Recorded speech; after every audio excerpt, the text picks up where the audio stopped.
Assalamualaikum warahmatullahi wabarakatuh. Perkenalkan, nama saya Muhammad Syafiq Tirmizi dengan NIM 2524040.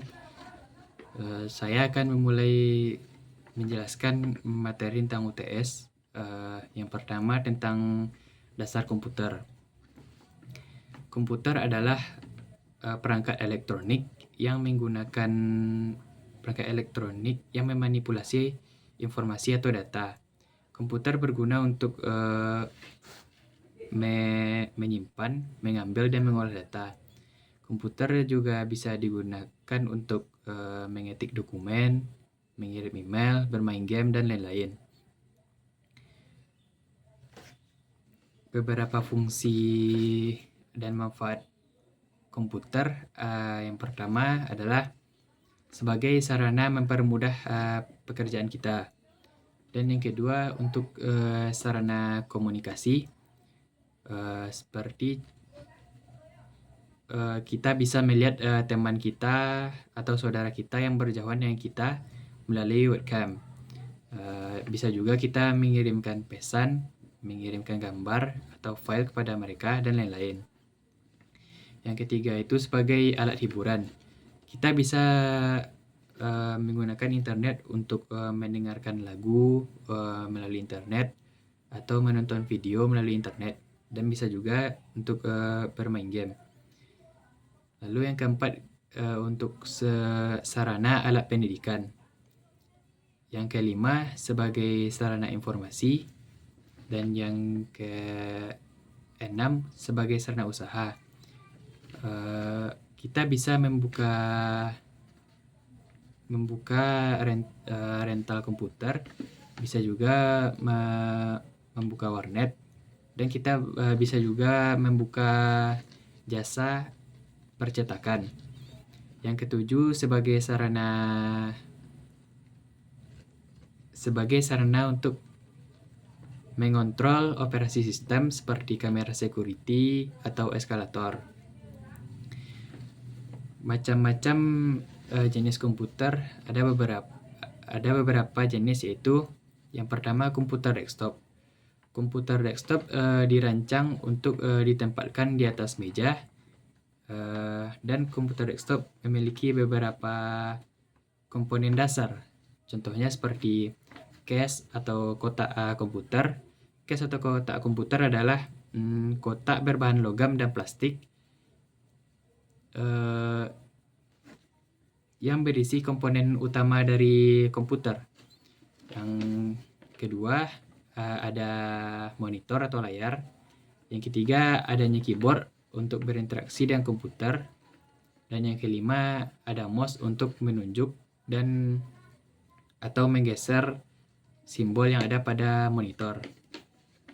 Dan contoh komputer yang kedua adalah komputer laptop. Laptop adalah komputer yang menggunakan sumber daya listrik berupa baterai. Laptop memungkinkan kita untuk bisa memakainya di mana saja.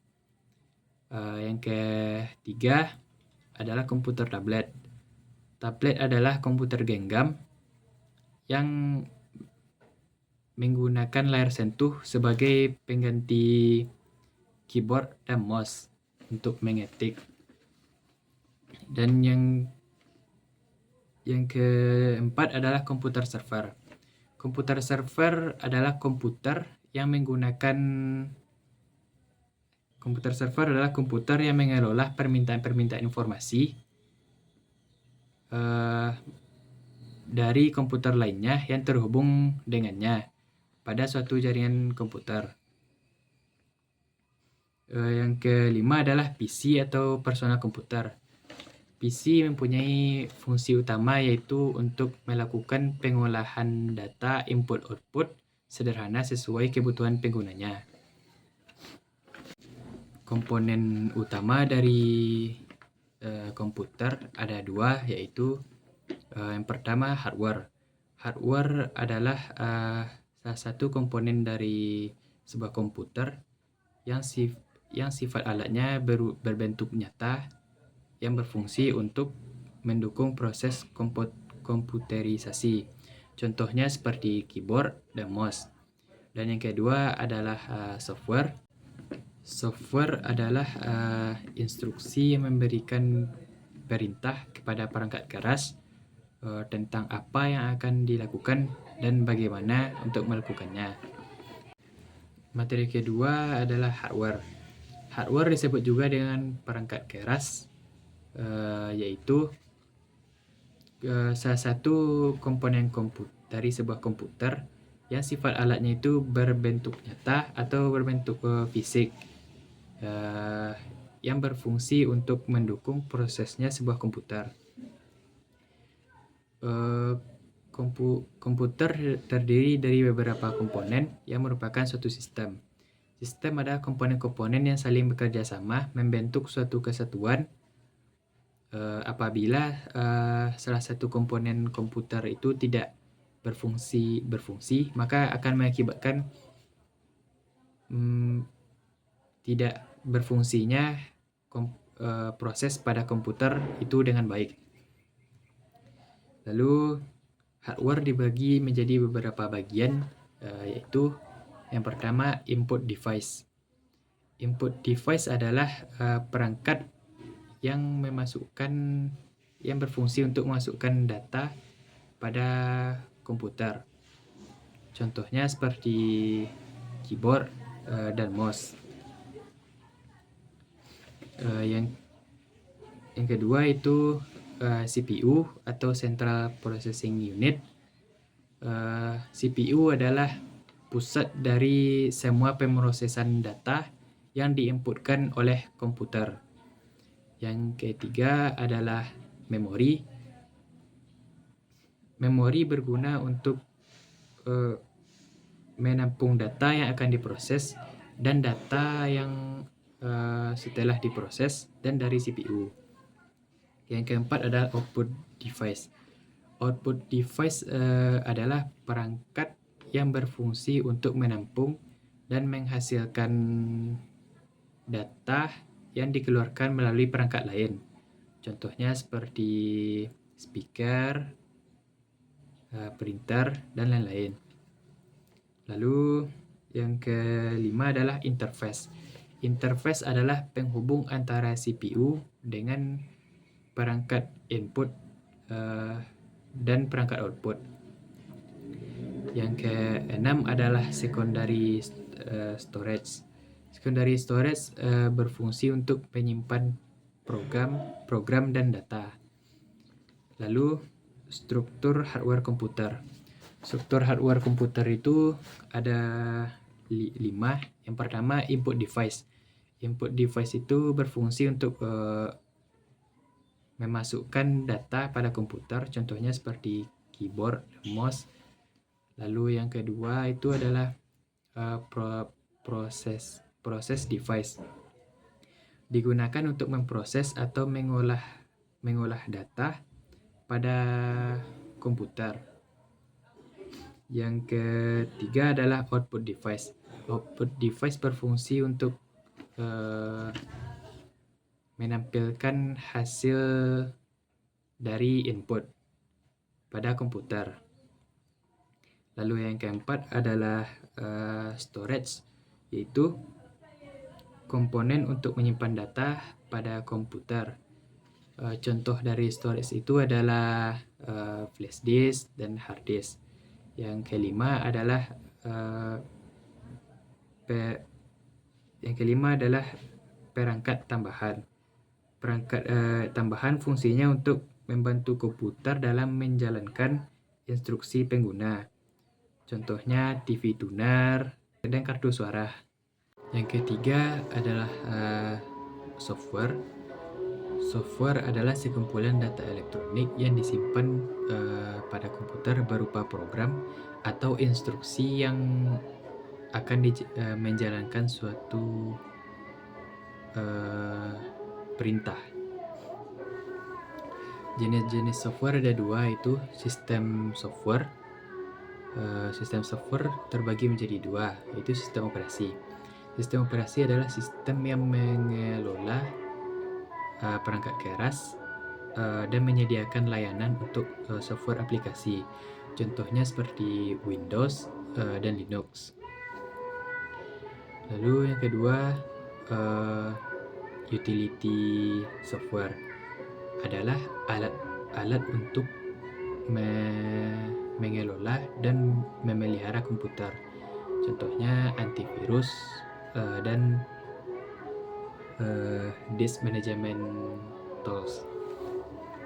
Lalu yang kedua adalah aplikasi software. Aplikasi software terbagi menjadi beberapa bagian. Yang pertama adalah aplikasi produktivitas, yaitu program yang membantu pengguna dalam tugas sehari-hari. Contohnya seperti Microsoft Office dan Google Workspace. Yang kedua adalah aplikasi multimedia. Aplikasi multimedia berguna untuk membuat dan mengedit konten multimedia, contohnya Photoshop. Yang ketiga itu adalah aplikasi database. Aplikasi database berfungsi untuk mengelola dan mengorganisasi data. Contohnya seperti Microsoft Access. Lalu yang keempat ialah aplikasi web. Aplikasi web dapat diakses melalui browser. Contohnya seperti Gmail. Lalu yang kelima adalah game yang dirancang untuk sebagai alat hiburan. Contohnya adalah Fortnite dan Minecraft.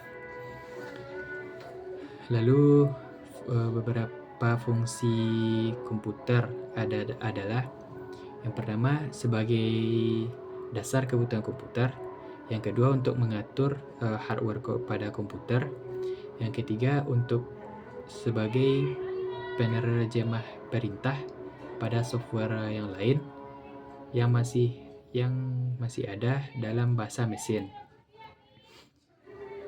Yang ketiga sebagai penghubung antara beberapa software yang lainnya dengan menyediakan hardware. Lalu yang terakhir untuk mengidentifikasi sebuah program yang ada dalam komputer. Selanjutnya jenis-jenis software berdasarkan distribusinya. Yang pertama firmware. Firmware adalah jenis software yang hanya bisa dibaca. Yang kedua freeware adalah jenis software yang memiliki batas waktu tertentu, namun software ini jarang digunakan karena memiliki fitur yang tidak lengkap. Yang ketiga adalah hardware, jenis software yang dapat digunakan tanpa dikenai biaya namun mempunyai iklan. Yang keempat adalah open source, itu jenis software yang dapat dibuka kode sumbernya tanpa dikenai biaya. Yang kelima adalah malware, jenis software yang dianggap berbahaya dan merusak apabila disalahgunakan. Yang keenam adalah shareware, jenis software yang digunakan untuk kebutuhan tertentu namun memiliki batas waktu dalam penggunaan. Yang ketujuh adalah spyware. Spyware adalah jenis software yang digunakan untuk memata-matai aktivitas komputer atau pengguna dari komputer tersebut. Beberapa jenis software adalah yang pertama Microsoft Office Word, digunakan untuk mengetik atau mengedit sebuah dokumen dalam bentuk kertas. Yang kedua Microsoft Excel yang berfungsi sama dengan Microsoft Office Word, namun pada Microsoft Excel ini berupa data kolom dan juga bisa memakai sebuah rumus untuk memecahkan suatu permasalahan. Yang ketiga adalah Microsoft PowerPoint. Biasanya Microsoft ini digunakan untuk presentasi. Dan yang keempat adalah contohnya Mozilla Firefox dan Google Chrome. Materi keempat adalah arsitektur komputer. Arsitektur komputer adalah konsep dan desain dasar dari sistem komputer yang menentukan bagaimana beberapa komponen komputer berinteraksi dan bekerja sama untuk menentukan fungsi dan proses yang dibutuhkan. Elemen-elemen yang ada pada arsitektur komputer adalah yang pertama CPU. CPU atau Control Processing Unit, Central Processing Unit adalah pusat dari semua pemrosesan data yang diinputkan oleh komputer. CPU memiliki beberapa bagian penting. Yang pertama adalah Arithmetic Logic Unit.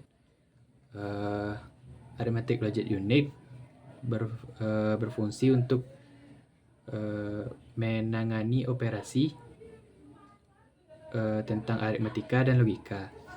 Yang kedua adalah Control Unit.